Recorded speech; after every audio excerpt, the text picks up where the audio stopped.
Good evening, ladies and gentlemen. Welcome to the 16th State of the Union annual lecture we give at NYU. You don't expect me to read the whole CV of Josep Borrell, President of the European Parliament, Foreign Minister of Spain. We have Wikipedia for that. We're very grateful that you've come.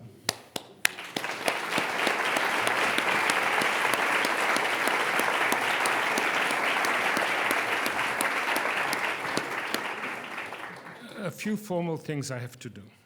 So one, in all events at the university at this stage, one has to read the following statement. NYU is a university that embraces open forum. With that being said, we realize that not all views are accepted the same. Therefore, the right to dissent is a complement of the right to speak. However, when this dissent substantially interferes with the speaker's ability to communicate the audience or becomes disruptive, the dissenter will be asked to halt the disruption. Should the disruption continue, the dissenter will be asked to leave. I hope this is academic, but I am required to read it. Now, just a little bit about the proceedings. So, Mr. Borrell, Josep, will say a few introductory words, and then we will sit down and have this so-called no-holds-bar chat. I do want to remind people, he's a little bit notorious for being a real straight shooter. Sometimes he gets into trouble. But he is the so-called Foreign Minister of the European Union, so there might be some questions which his position just does not let him answer as fully as he might do. We might invite you when you finish your job, and then you can give us everything you couldn't say when you were Foreign Minister. I received some questions. We invited especially our students, who are the privileged audience here, to send me questions that they would like to ask, and I will have integrated them into the questions I'll ask Mr. Borrell. If there's time at the end, we will have some questions from the audience, but it's not a promise. We will just have to see how it goes. So with no more ado, Mr. Borrell.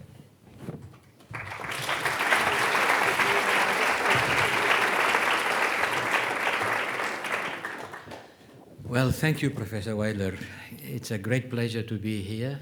Thank you for your attention. I love being at the universities.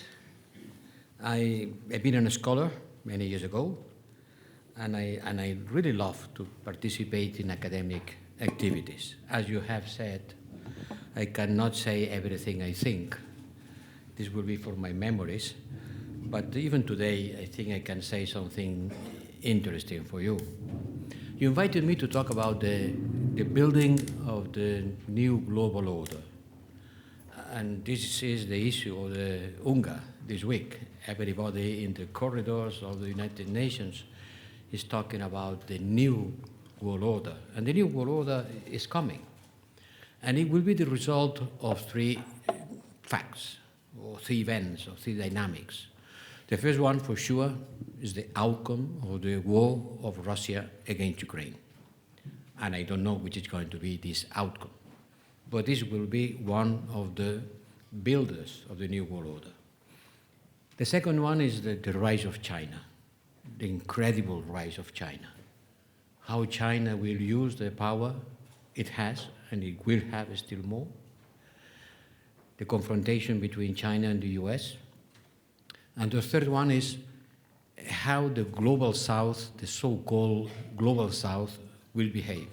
I don't like the denomination global south because it's a too heterogeneous set of countries, but they like it, and they call it like this. It's a new reality.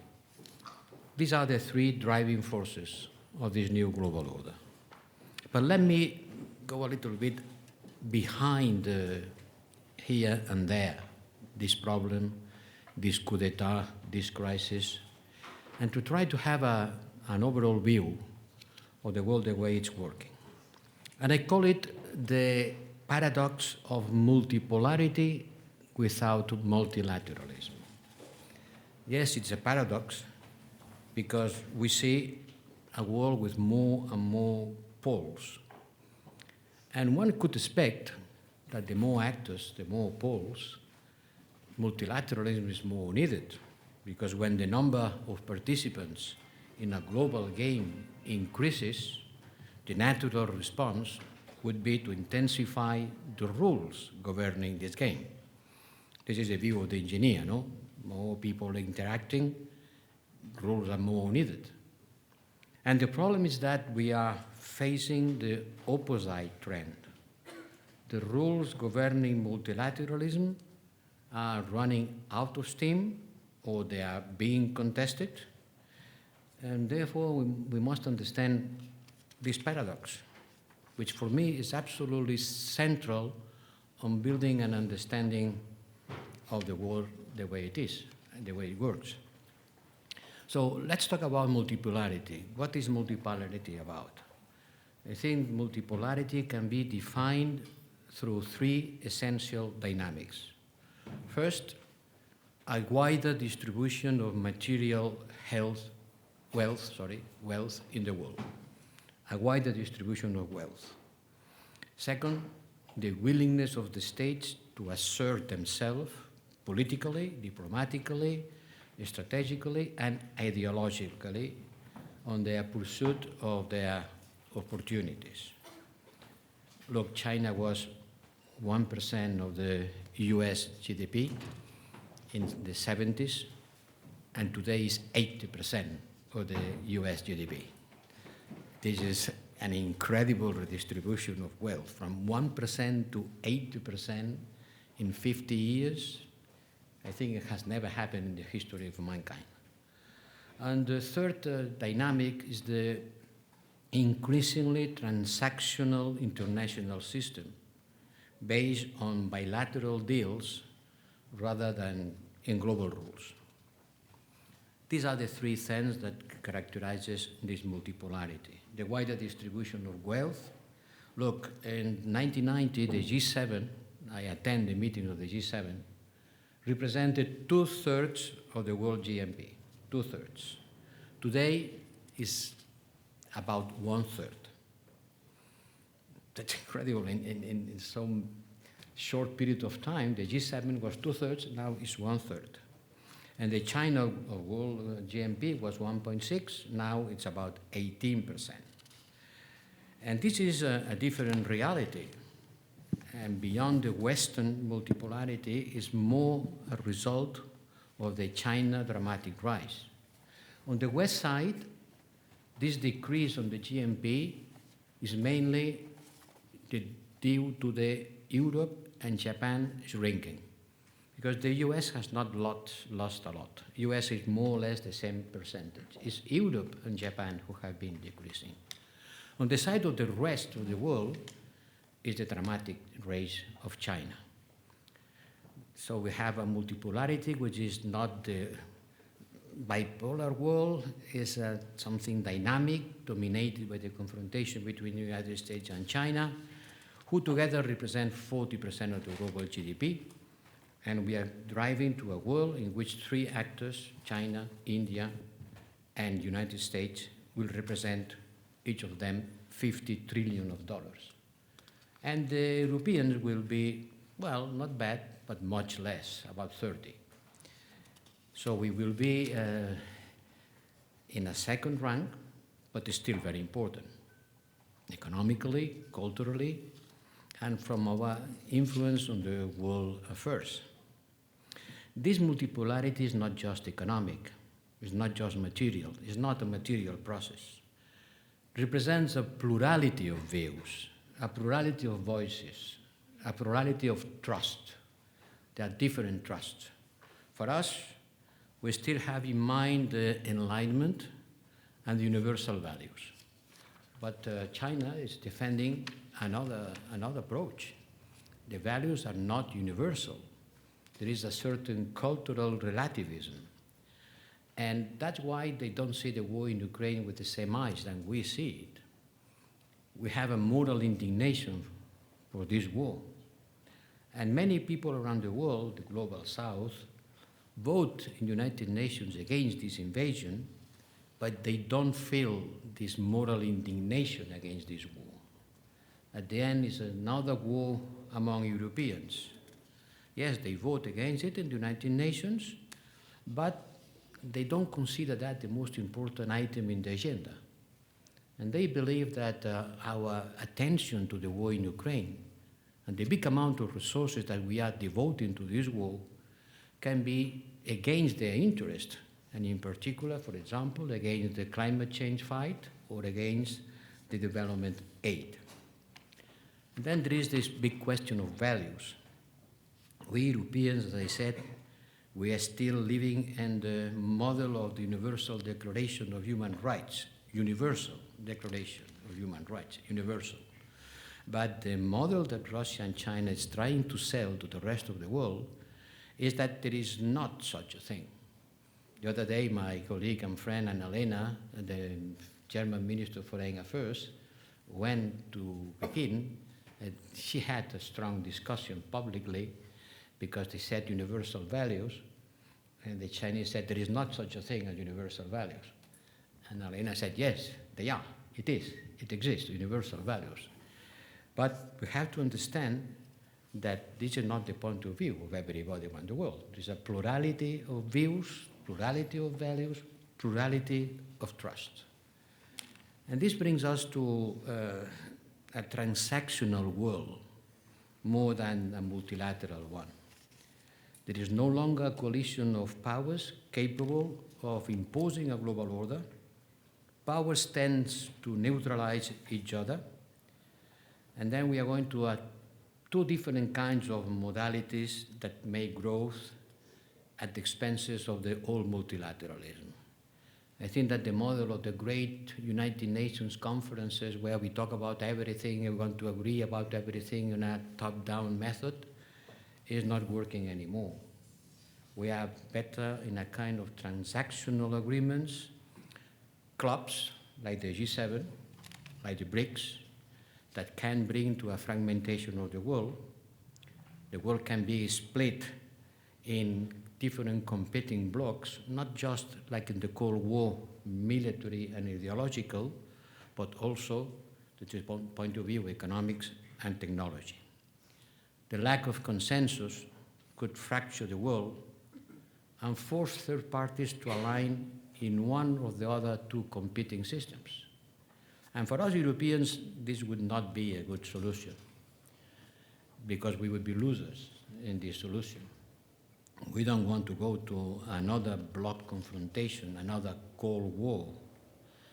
And that's why we need to look for our way in order to represent what we Europeans are willing to represent after the end of World War. The defense of an open economy, open societies, the defense of, yes, universal values, the defense of democracy, representing what at the end is, if I may say, maybe the best combination of political freedom, economic prosperity, and social cohesion. These are the three things that any ruler would like to offer to their people. Political freedom, together with economic prosperity, and together with social cohesion, which requires redistribution of wealth through a strong fiscal system. And these three things, I think that Europe, this combination of these three things, maybe Europe is the one who has succeeded on having them at the highest level in the history of mankind. I'm saying that a little bit on self-praising of what European represents in the world, but yes, we have to be proud of having been able to overcome our tendency to kill each other, to make peace among us, and to build a system that combines these three elements. And now we are facing a world in which the war in Ukraine has woken up us from a certain siesta, in Spanish, a certain sleeping system in which we were under the umbrella of the US military, not spending in our defense as much as needed, taking the dividends of peace. And the war has come to remember us that the world is not the Kantian world we like. The world is quite more Hobbesian.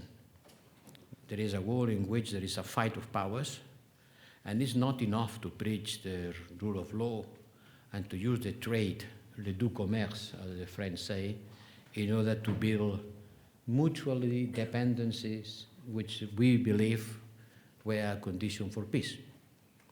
Suddenly we discovered that dependencies can be used as weapon.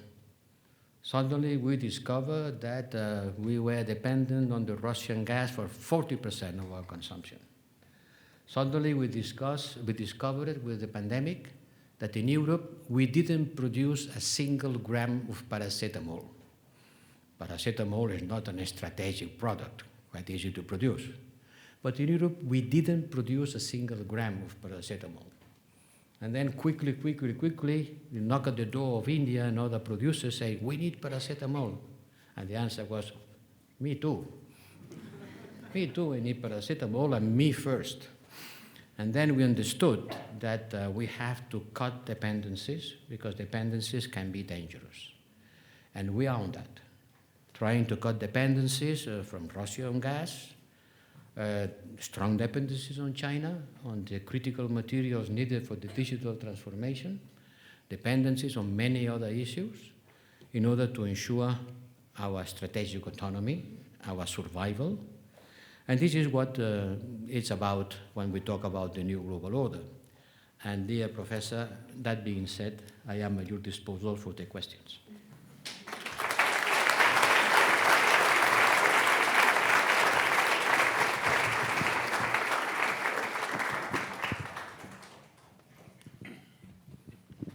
Thank you very much. So let's begin with Ukraine, because that's on many people's mind. So here's a kind of impossible question. We could end the war very quickly if the European Union and the United States stopped providing arms to Ukraine. It would be over in 2 or 3 weeks. It's not, I think, by most people an acceptable outcome. But there's also a point of view that says if the only acceptable outcome is a total defeat of Putin and Russia, that's maybe desirable, but politically, etc. Are you able to articulate what you would imagine could be an acceptable, a reasonable way that this war would end? Well, this is to the Ukrainians to say. The Ukrainians has been aggressed. Ukrainians are defending their territory, their independence, their sovereignty. It's not up to me to say what do we have to accept or not. But this question is so often, people ask me, friends and not so much friends, putting this question. And yesterday in the United Nations, for example, there were some leaders who are saying, you are incentivizing the war. On supporting Ukraine, you are making the war longer. You are incentivizing the war. Stop supplying arms to Ukraine. And when I discussed with them, I said, okay, if I stop supplying arms to Ukraine, the war will finish soon, very soon. But how the war will finish? Because the question is not finish the war, but how this war finish. Do you want Ukraine to surrender? To put the government in Kiev as the one who is in Belarus? Do you want the Russian army in the borders of Poland? Do you want the Ukrainians abiding by the Russian domination? Do you think it doesn't matter for you? This is the real question that the public opinions on Europe and the US has to ask themselves when they say, I want to finish the war. Me too, I want to finish the war. And you know who wants to finish the war more than anyone else? The Ukrainians. The Ukrainians want to finish the war. But the question is not when, but how. And the war cannot finish by the surrender of Ukraine. It has to finish with a just peace in which the aggressor withdraw from the occupied territories, Ukraine recover full sovereignty, and the aggressor has to pay by the damage caused, and the responsible have to pay for their responsibilities. This is the way I see the end of the war, knowing that I don't know when it's going to happen. But one thing is sure, dear Professor, if Putin could have imagined when he launched the war, then 1.5 years later, he would be in the situation he is now, I'm sure he will not launch the war, because it's a great failure for Russia. Russian army has lost 2,000 tanks. Do you know how much is 2,000 tanks? It's more than all European armies together. The number of casualties, and there is unofficial figures, but it's terrific. So it's a big moral, political, and military failure already for Russia, already. And Putin cannot travel abroad because he has the risk of being detained by an international criminal court. So I'm sure when he launched the war, he was not expecting that. I have sympathy for this position, but it means the Ukrainians will decide, and I have sympathy for the Ukrainians. This was an aggressors' war. They took over territories, etc. But as you said, and rightly so, for this to go on, the European Union and the United States have to continue to arm them. The United States until now has spent $78 billion in support for Ukraine, and if we take the Union and the member states of the Union, it's the same order of magnitude. The same, yes. It's the same order of magnitude, contrary to what some people say. In fact, if you count the support of all the member states of the European Union together, it's even a little bit larger than what the United States is giving. Less military, more civilian. But there's not this huge gap. In the United States, I already see cracks in the public support. It's $200 million a day for every day of the war. What's the situation in Europe? Because I want to involve another question. You are not just, so to speak, the foreign minister of the European Union to the rest of the world. You also have internal diplomacy.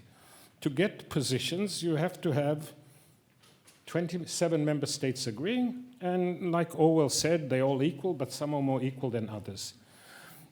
Is the situation in the European Union, as you read it, such that this level of support, not for another week or another 2 weeks, but credibly to say, as long as it lasts, do you have that kind of support, both at a popular level and at a ministerial, governmental level?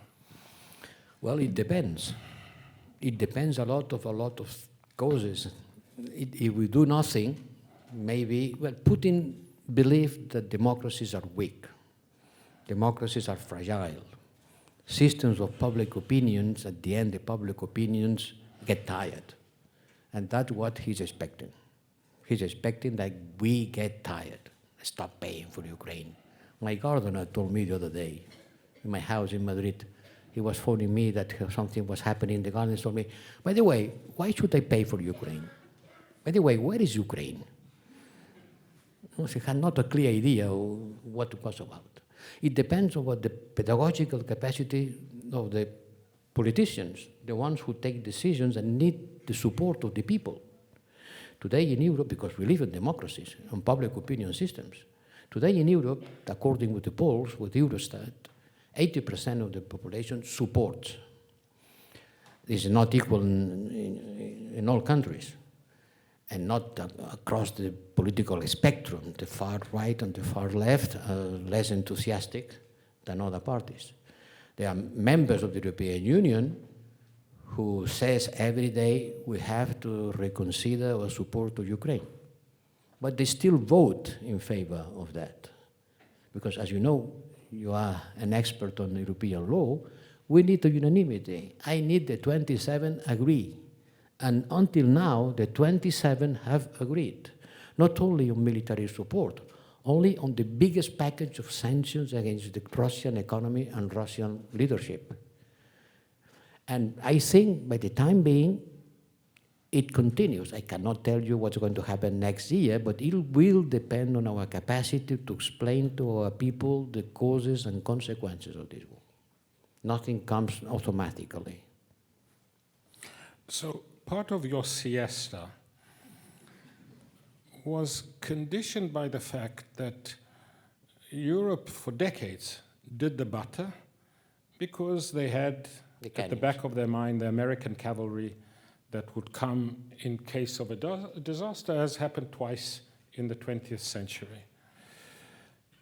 Do you think now in retrospect that that fatal decision, or maybe a happy decision, in the early 50s, where the French Parliament voted against the European Defence Community, in retrospect, was a mistake?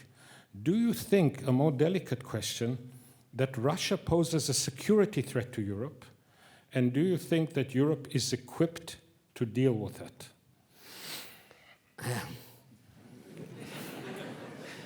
I think I have to start writing my memories.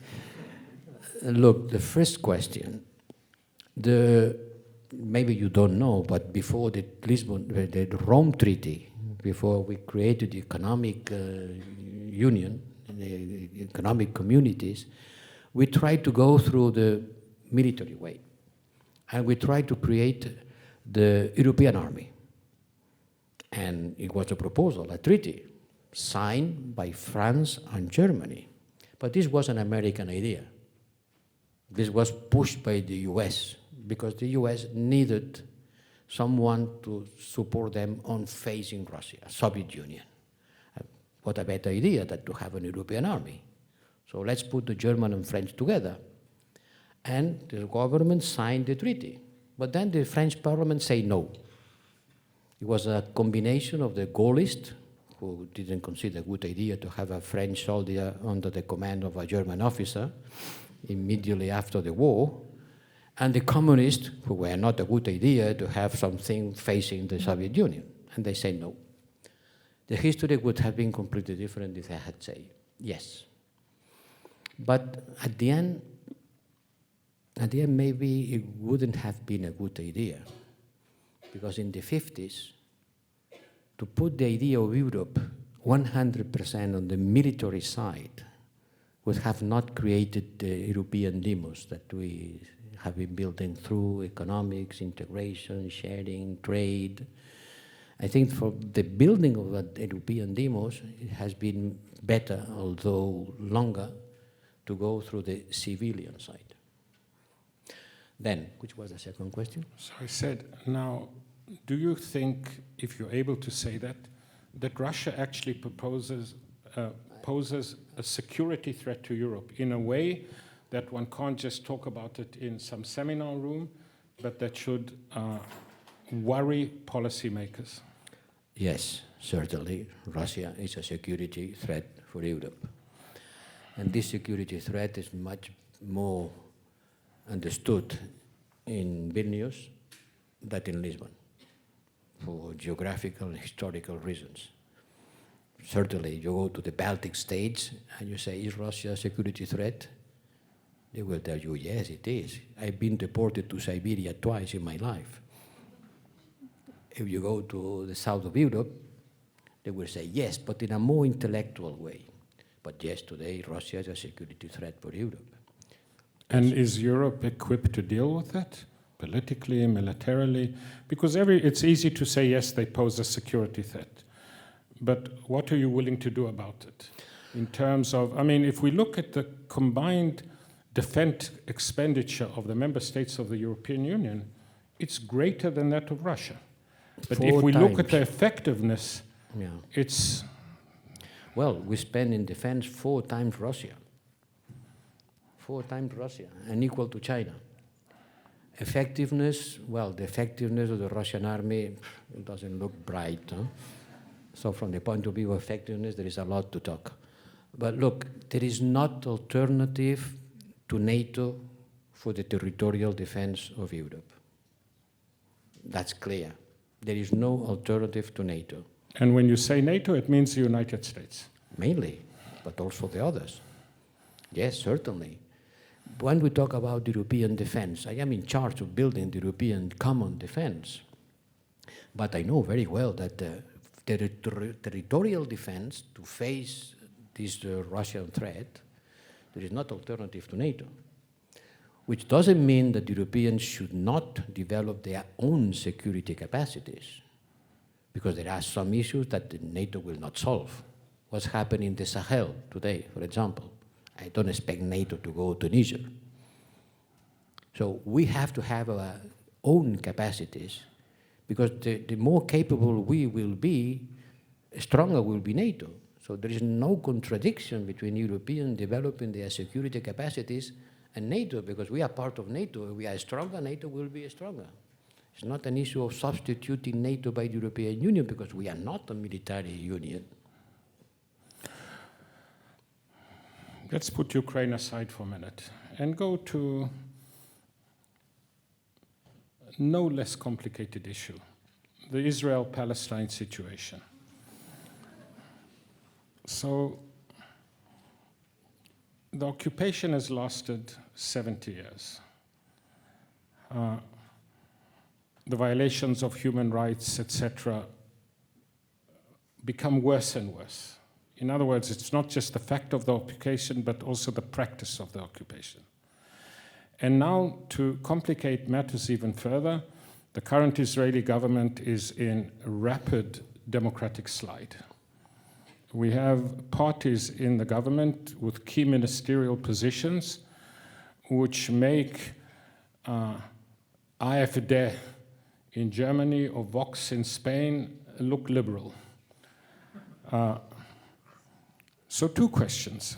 A, historically, do you feel that Europe really did enough, carried sufficient weight to try and bring about some kind of solution?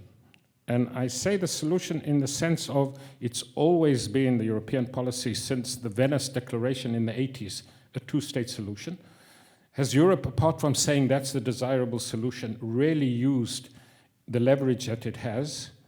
And B, do you think in the current situation in Israel, with the current government, etc., maybe there should be a change of policy? Well, Hard question. Yeah. Minefield. Yes, minefield. I spent the last 2 days, even this afternoon, discussing at the UNGA with the Israelis, with the Palestinians, with the ad hoc liaison committee chaired by Norway. With this meeting, I push for of Egypt, Jordan, Arab League, Saudi Arabia, in order to try to discuss and to take out of the siesta the peace process. Look, it is 30 years of the Oslo agreements. On the 13th of September, the Oslo agreements were signed. And this Oslo agreement were the basis for the two-state solution. At that moment, there were 280,000 shelters, Israeli shelters, in the Palestinian territories, 280,000. Today, there are 700,000.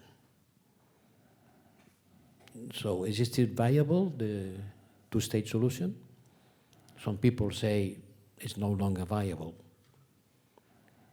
I believe that there is not there is not a better solution than that.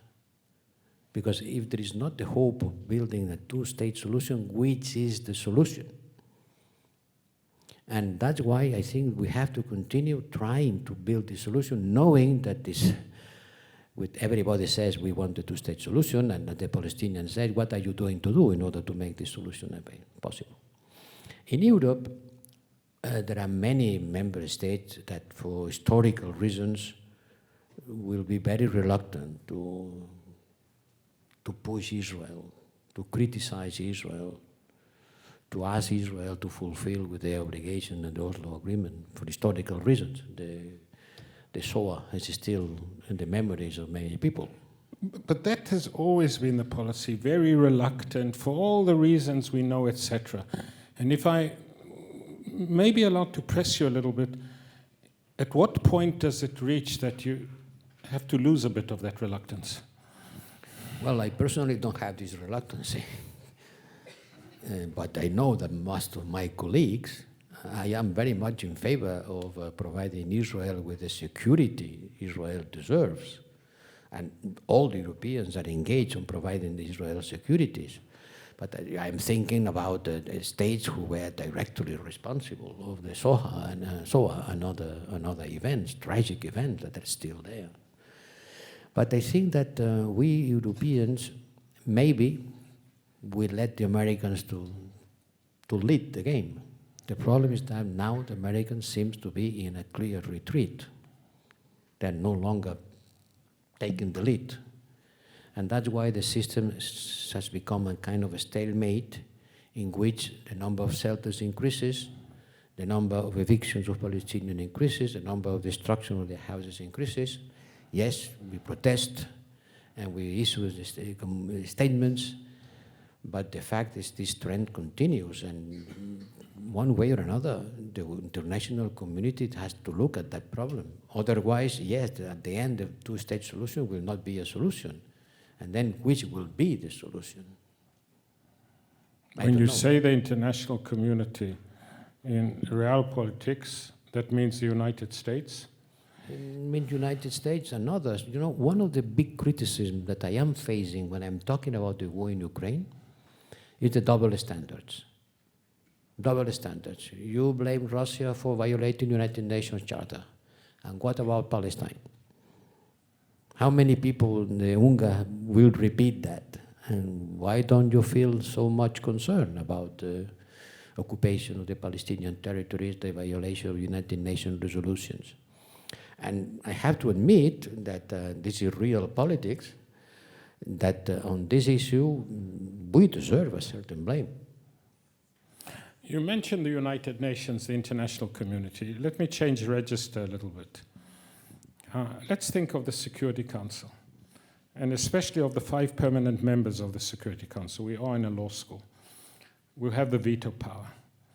Does it still make sense to have the United Kingdom as France, not to have a single African country?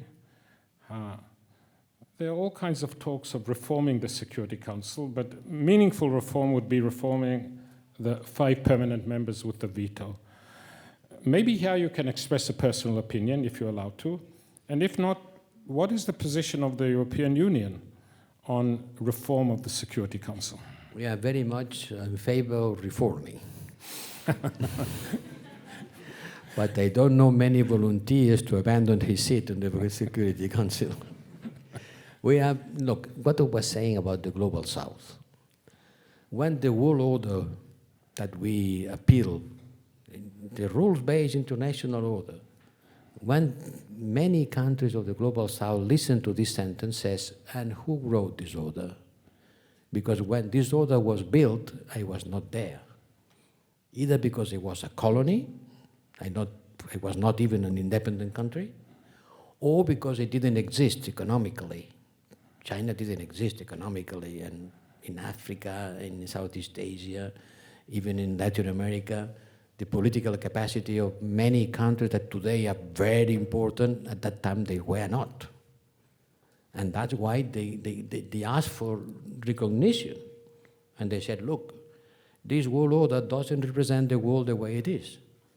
And they want to have a saying. And sooner or later, we will have to understand that we have to reform institutional, financial institutions and political institutions in order to accommodate to the new situation of the world. But I know how difficult it is. You know, it's the same thing that inside the European Union, the unanimity rule. Everybody says, yes, it will be better a majority rule. Oh, but then I will lose my veto power. Well, then let's think about it. It's a matter of having the capacity of influencing, and the political capacity of deciding is something. But one solution that is discussed, I don't see France giving up its position as one of the 5 permanent members. I don't see the United Kingdom, especially now, giving it up. But one proposal is to enlarge it, to have, instead of 5 permanent members, 7 permanent members. Yes. Africa, from Latin America. Yes, but the Security Council in the last years has been completely useless because they haven't been able to agree on anything. They have a history of not agreeing on anything. Yes, but especially in the last years, Russia veto for everything. The Security Council is unable to take decisions. So if you increase the number of members and you keep the unanimity, it's still going to be more difficult to have agreements. So you need an operational body, something able to take decisions, because today there is a permanent veto for everything. paradoxically, it's the fact that it doesn't decide on anything might make it easier to simply say there's a symbolic statement that it's not the victors of the Second World War who are still dominating it. I want to change totally register and then get back to these big world affairs. You were foreign minister of Spain. It's not a trivial country. And now you are the high representative of the European Union. Tell us a bit the different experience between the foreign minister of Spain and being the high representatives of the European Union, just really in a personal way. So it's not a kind of functional analysis, an experiential thing. So you really want me to write my memories right now, huh? Look, a ministry of a state is a ministry of a state. A high representative of the European Union is not a ministry because the European Union is not a state. My role is the consensus builder. I cannot decide. I am the representative of 27, and I need the agreement. And that's why it's so remarkable that in front of the war in Ukraine, we have been able to have this unity. This is really remarkable. I never could imagine that quickly we decided to go to arm Ukraine, the 27 altogether, and we still are united. So the High Representative of the European Union is the representative of a club of 27 member states. Each one has its own point of view and keeps its sovereignty. The foreign policy is not a community policy. Each one has its own. And to build something common, everybody has to agree. So you are not really a Minister of Foreign Affairs for Europe. You are the representative of the 27 when the 27 agrees. And when they don't agree, then you send messages that represent yourself. The Minister of a state, not a trivial state like Spain, thank you for that, certainly not a trivial state, it's a minister. Well, it's not the same thing to be the Minister of Foreign Affairs of Germany than to be the Minister of Foreign Affairs of another small country, certainly not. And that's why we need more unity. When I'm saying I am a consensus builder, I am a unity builder, it's because I have a strong feeling after 4 years, or almost 4 years in the job, that non-European state, even the bigger, counts on this new geopolitical landscape. So to go back to the personal again, because that's one of the advantages when we invite, and nobody has ever said no, somebody to give the State of the Union, we say we prefer a chat. Because if you give a lecture, A, it will have been written by an assistant, and B, you can't talk about yourself, and in a chat. So I've often wondered the following. If you're the foreign minister of Spain, it's a sense of power. It's a big, important member state in the European Union, and the high representative at the time has to come begging you, I need consensus, etc., and that's a sense of power.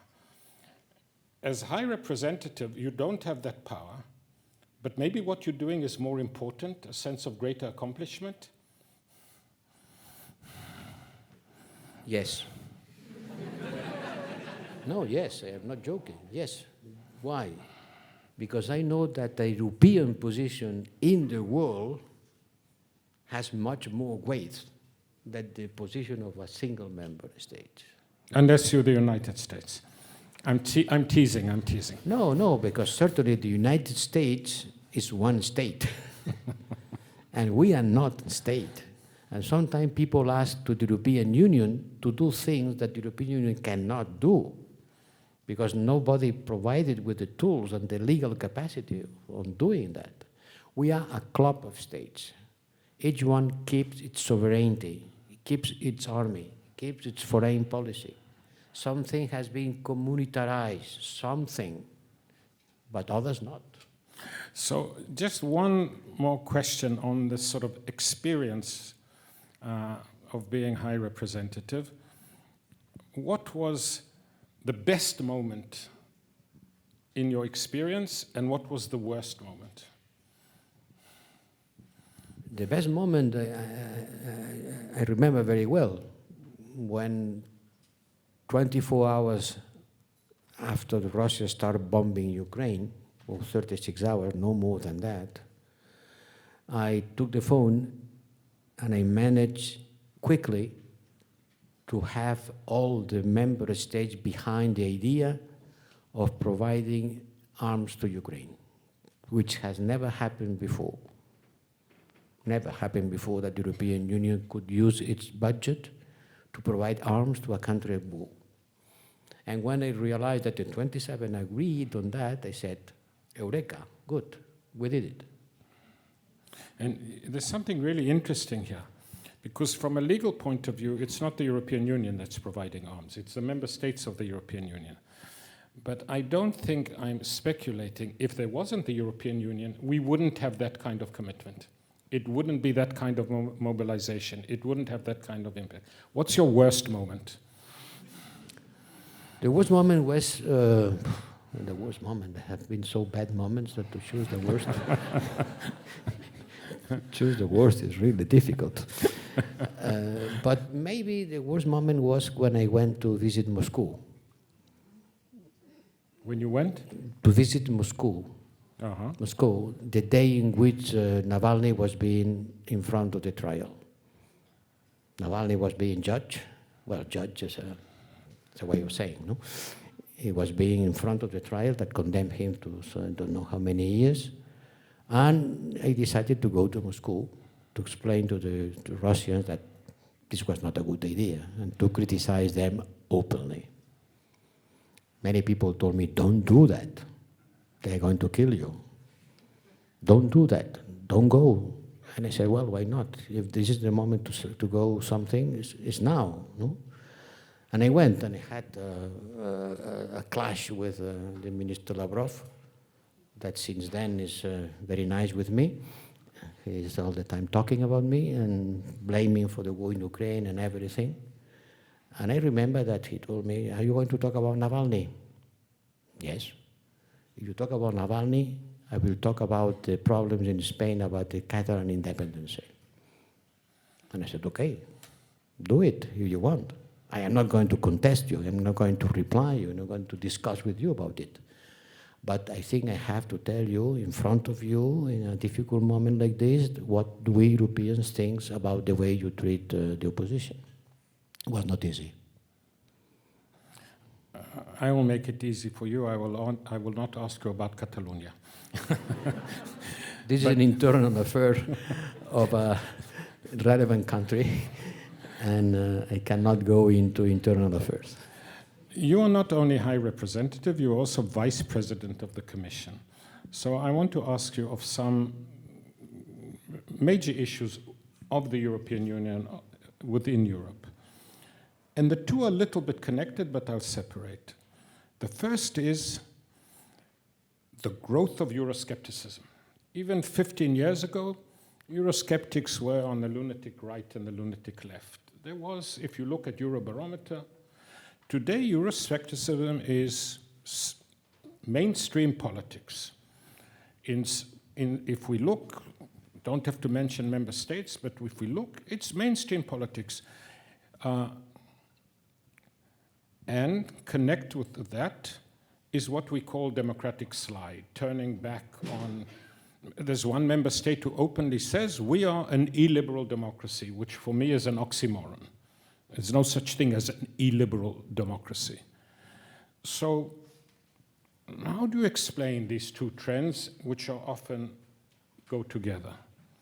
And that makes your job, of course, more difficult. Because when there's not a shared basic system of values, and when the very idea of European integration is called into question, Marine Le Pen, she won the last elections to the European Parliament. She was this close to winning it's a challenge to Europe. How do you explain it? How do you see it unfolding? Well, nationalism is on the rise. So, that's a fact of life. But I think that at the end, Europeans understand that thanks to the European Union, we could have had what we still have today. I don't think that people would like to abandon the European Union. Look, Brexit. Brexit was supposed to be an epidemic. And it has not been an epidemic, it has been a vaccine. It has been a vaccine. Nobody wants to follow the British leaving the European Union. They criticize the European Union, but they stay inside. They don't want to leave. By the contrary, we have 10 countries queuing to become member of the European Union. 10. No, I don't think the problem of Euroscepticism is they want to leave. They're smarter. Why should you leave? We have benefits. We have money transfers. We have all kinds of benefits. But Euroscepticism challenges certain policies, the issues of rule of law. So I'm inside, but I have a different vision of what Europe is about. Now, we can say easily, well, we believe in pluralism. We even believe in pluralism about what Europe should be. But there really is, when it gets to issues like rule of law, when it gets to issues like human rights, when it gets to issues like migration, it's a challenge. It is, certainly. It and is. how do you explain it, and how do you see it unfolding? And maybe that was my second issue I wanted to ask you, is migration. It both unites and divides Europe in good ways and in bad ways. But migration is the bigger divide among the European Union. And it could be a dissolving force of the European Union. We haven't been able to build a common migration policy, which is quite paradoxical also, because, you know, when you abolish the internal borders, imagine the map of Europe, you abolish the internal borders. There is no border among member states. Then the external border of each one becomes the external border of everyone. We have communitarized external border. If you share the external border, we should share migration policy, because migration is about people coming through the border. And we haven't been able to build a common migration policy because we have different approaches. And this is a fact of life. There are some member states of the European Union who are Japanese style. We don't want to mix. We don't want to mix. We don't want migrants. We don't want to accept people coming from outside. We want our purity. And others, and Spain is one of these, is the result of mixing. We receive every year 600,000 people coming from Latin America to Spain. And the others who have 10% of the population coming from Africa, and they are used to have, and we need migrants. The paradox of Europe is that Europe needs migrants because we have a so low fertility rate that if we want to survive from a labor point of view, we need migrants. The problem is that we have to regulate migration. Migration cannot be something without order. What afraid people is the image of a disordered process, uncontrolled process. We should be able to regulate it all together. But until now, sorry to say, we haven't been able. Which is weird, because everybody understands it's not just a labor market, it's the survival of the welfare state. When you have more and more older people and less younger people who are working, paying taxes, etc. So apart from saying we have different approaches, is what accounts for those different approaches? Culture, a cultural approach, a political and cultural approach. It is a deep cultural feeling. There are member states of the European Union who refuses to open the borders to other people. You are going to get older. Okay, I accept. I'm going to get older, but I don't want to mix. I want to ask you some questions that some of the students sent me and asked me to ask you. So one student wrote to me and said, yes, I know you're going to talk about Ukraine and China and geopolitics, etc. We haven't talked about China. We haven't talked about Ukraine, no, not at all. And how come you didn't put on your list climate, which is such a challenge? Yes, existential almost. I said something about climate. I said that many people around the world believe that our effort in favor of Ukraine is going to be detrimental to our effort to fight climate change. But do you think Europe is doing what it can do, what it should do? Should it be doing more? in addressing climate issues? I think we do really a lot. Look, today Europe is 8% of the world emissions on a year basis. We are 8%. It means that even if tomorrow we cancel completely our emissions, the problem will remain the same, because there is still 92%. But there's another less flattering statistic, which says if we look at the ecological load of European corporations, 98% of them are outside the territory of Europe. Sorry, I don't understand. 98%? Corporations produce ecological load, emissions, effluent, etc. And when you look at that load created by European companies, 98% is outside the territory of the European Union. And this brings to a great question. Do we have to account the emissions by the place where the emissions are being issued, or by the consumer of the products that this emission has been producing? Yes, we have been delocalizing our production. We produce outside and we import, and the accounting of the emissions is there, not here. But it's still worse. I said 8% of the year-based emissions. But if you calculate the cumulated emissions from the beginning of the Industrial Revolution, which is what matters, because what matters is how much is up there, then Europe is responsible for 25%, and Africa by 3%, and South America by 3%. By the way, I don't know how these calculations are being made, because to calculate which is the amount of emissions produced in Africa since the early 19th century, I don't know how do you calculate that. But the ones who make these calculations said Africa's 3%. And this explains this resentment when people talk about climate. People say, look, there is a problem. Yes, it's a problem. Who created the problem? Us? No. We are responsible by 3% of the emissions, nothing. And in Africa, there are 600 million people that they have never seen an electric bubble. 600 million people that have never seen an electric bubble, don't have electricity. And they are responsible by 3% of the emissions. So you cannot come to these people and say, we have a great problem with the climate. They say, yes, we have a great problem with the climate. Who created that?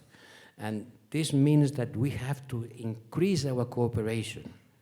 To increase our cooperation, transfer of technology, financing, because even if we cancel our emissions, and if they don't do, the problem will not be solved. And that comes China. China burns today more coal than the rest of the world together. So there is no hope of solving climate problems without a strong engagement with China. Like it or not, you have to engage with China. Do you think the United States is doing enough? We are in New York. Look, the United States has now come with this Inflation Reduction Act, which is the first big step of the US to fight climate change. Until now, they have been quite reluctant. Europe is not exactly happy with that act. Because it poses a competitivity problem, certainly. We have a problem of competitivity with the US, with China. In general, the world is going to a dynamics of state aid. Europe was built against the idea of a state aid. Fair competition means no interference of the public in the private, no state aid. But now the world is going to state aid, and the technological revolution requires a lot of financing, and in China, in US, and even in Europe, the tendency is support, public support to innovation and development of the firms. How would you define, since we came close to home, how do we define, in a realistic sense, the state of relationship between the European Union and the United States? It's complicated. On the one hand, from what you said before, ultimately, when it comes NATO and all the rest, there's still a huge European dependence on American security commitment. On the other hand, on a variety of issues, one doesn't see eye to eye. Where do you construe the state of the relationship? Well, with the Biden administration, the relations is very good. It was not so good with the previous administration, to tell the truth. But with the Biden administration, the relations is, I think the transatlantic relationship has never been so strong as it is today. Thanks to the war in Ukraine, maybe. Thanks. To the war in Ukraine. Certainly has catalyzed a closer union, and we have a lot of coordination meetings in order to ensure that we are supporting Ukraine all together in the framework of NATO, but also bilaterally. And even in our world politics, I have with the American administration a very good relationship. Do you see eye to eye with the United States on China?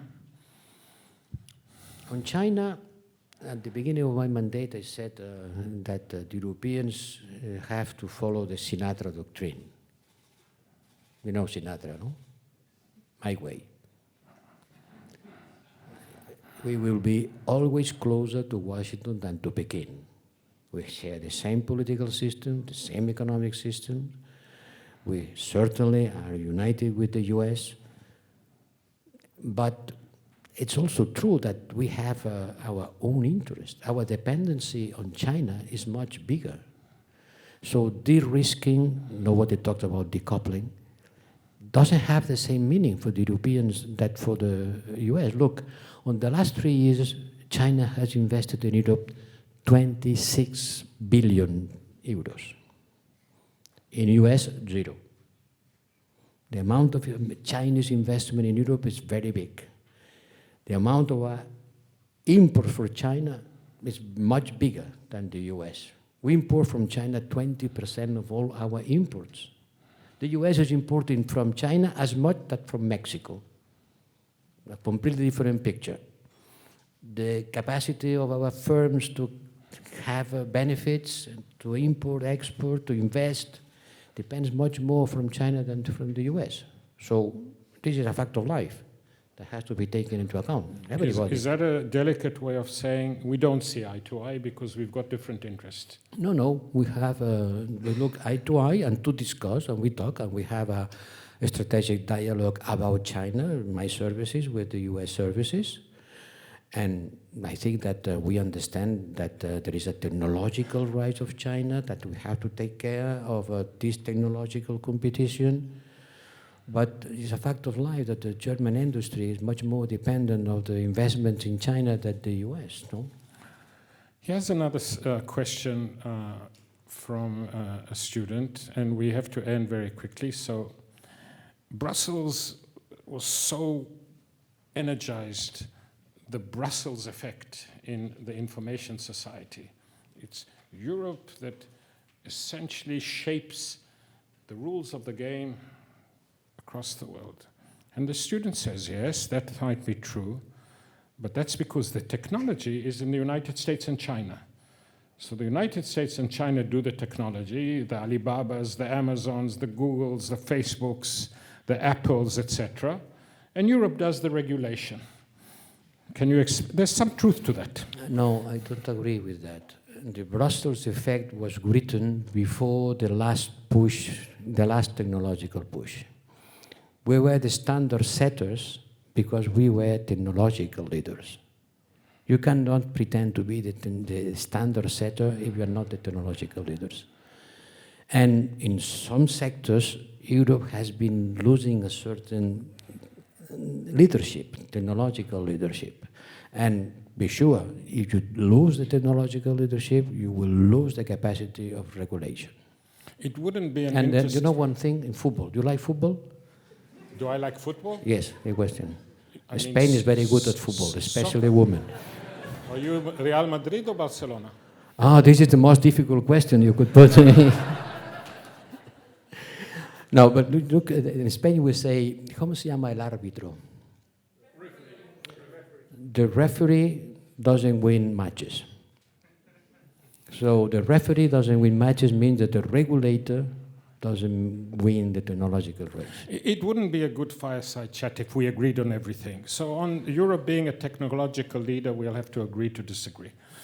I want to end... We have been a technological leader in some aspects. I have to stretch my memory in this case. Just teasing, just teasing.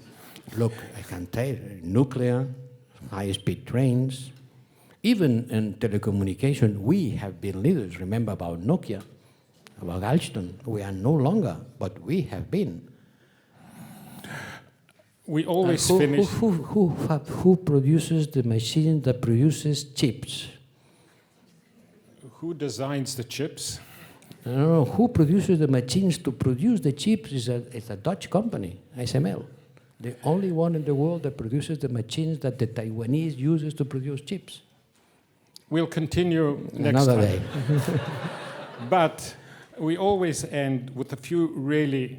So, if somebody goes to Spain, what would be the Spanish dish that you would most recommend they order in a restaurant? Well, you have one choice. I am going to say something that it will surprise you, because everybody expects me to say paella, no? No, I would expect you to say ventresca di atún. No. The best dishes is someone coming from Catalonia, which is, in Catalan we say that, espinacs amb panses. Espinacs amb panses is, how do you say, is épinard? Spinach with raisins. And who is your favorite, I won't say Spanish, but I'll say Hispanohablante, Spanish language author? Also? Author, yes. So it could also be any Spanish writing author. Isabel Allende. Pardon? Isabel Allende. Isabel Allende. A Chilean writer. And your favorite pop group? The Beatles. This